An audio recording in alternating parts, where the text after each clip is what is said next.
ছেলেবেলার Vidyasagar. 26শে September 1820 সালে ঈশ্বরচন্দ্র জন্মগ্রহণ করেন বীরসিংহ গ্রামে।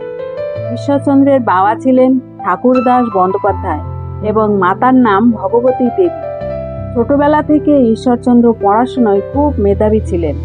যখন ঈশ্বরচন্দ্রের বয়স 5 বছর, তখন তার বাবা ভাবলেন এবার ঈশ্বরকে কালীকান্ত মহাশয়ের পাঠশালায় ভর্তি করা যায়। যেমন ভাবা তেমনি কাজ। ঈশ্বরকে ভর্তি করানো হলো পাঠশালায়। পড়াশুনোর প্রতি তার ঈশ্বরের যেরকম টান ছিল, পাশাপাশি দুষ্টুমিতেও তিনি ছিলেন গ্রামের সেরা।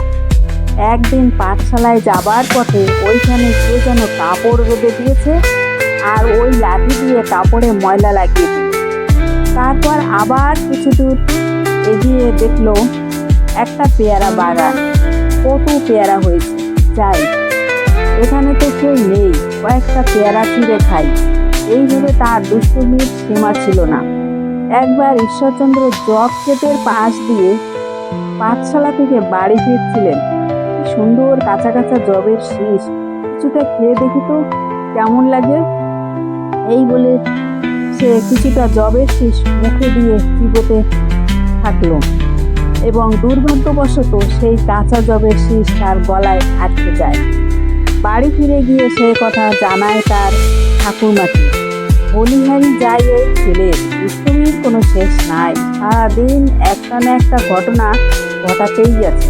তারপর অনেক কষ্টে ঈশ্বরের গলায় আঙ্গুল ঢুকিয়ে ঠাকুরমা সেই জবের শীষ বার করেন। পরদিন পাঠশালায় যাবার পর ঈশ্বরকে বলা হলো, তোমার পিতাকে ডেকে পাঠাবে আগামীকাল। পরের দিন পাঠশালায় ঈশ্বরকে পিতা ঠাকুরদাস এলেন ঈশ্বরকে নিয়ে। ঈশ্বরের 8 বছর হয়ে গেছে, অর্থাৎ পাঠশালার তার পড়া শেষ। এবার ওকে নিয়ে তুমি কলকাতায় যেতে পারো। পড়াশোনা ওর কোনো ত্রুটি নেই, কলকাতা গিয়ে ওকে ইংরেজি শেখালে ভালো হয়। আচ্ছা বেশ, তাহলে তাই হবে। তারপর ঠাকুরদাস ঈশ্বরচন্দ্রকে নিয়ে রওনা হলেন কলকাতায়। পথে যেতে যেতে ঈশ্বর খেয়াল করলেন রাস্তার একপাশে মরিচ বাটা, মশলা বাটার পাতার মতো একটা পাথর পোতা আছে। তারপর তার বাবাকে জিজ্ঞাসা করলেন, বাবা ওই শিলাগুলি কি?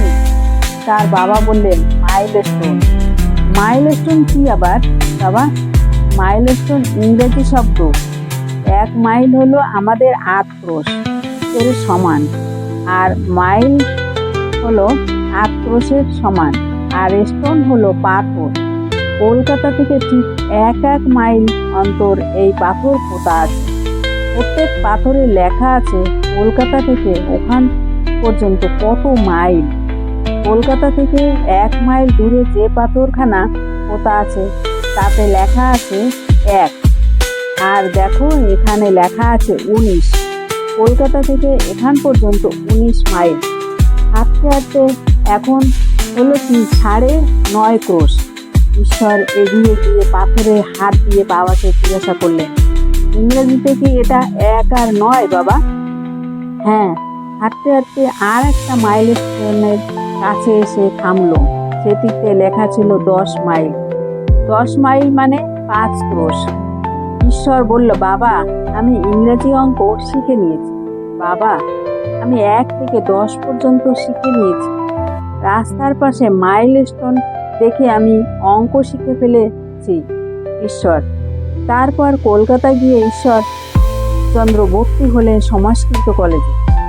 আমার বৃত্তির টাকা দিয়ে 1 টুকরো জমি কিনবো, আর সেখানে একটি বিদ্যালয় তৈরি করব, আর সেখানে তুমি সংস্কৃত শিক্ষা দেবে।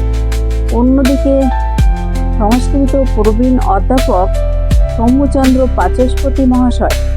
ঈশ্বরের সংস্কৃত ভাষার সাথে সাথে বাংলা ভাষার দক্ষতা প্রচুর, এছাড়া ইংরেজি ভাষাতেও তার প্রচুর জ্ঞান।